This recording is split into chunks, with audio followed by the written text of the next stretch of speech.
Okay mga ka-herbal, good morning. Gagawin na po natin ang paksiw na bangus.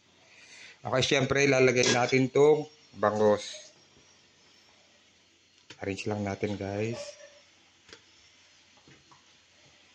Yan.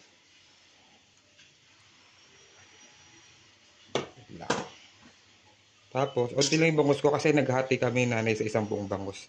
Sa kanya yung 4 na piraso, sa kanya 5. Malaking bangus na yan. Okay, syempre lagyan natin ng bawang. Bawang. Maganda kasi ang bawang sa katawan guys. Tapos, lagyan natin ng sibuyas. Pansin nyo, ang dami kong sahog. Kasi totoo lang. Mas kinakain ko yung sahog kaysa bangus. Siyempre, luya. Magandang luya guys. Lahat to guys, nagpapababa ng ating mga kolesterol, uric acid, tsaka ng ating creatinine. Siyempre, lalagyan ko ng bell pepper.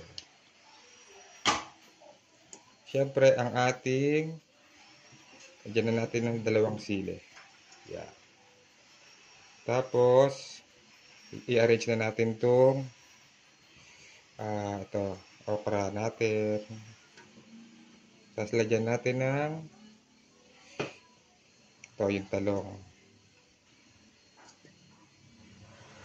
Ganyan lang guys, pag ako nagpaksiw, talagang hindi ko siya nilalagyan ng asin, hindi ko siya nilalagyan ng mga pampalasa. Kasi alam ko malasa. Siyempre, lagyan natin ng kamyas. Gusto ko talaga maasim guys. Daming kamyas dyan.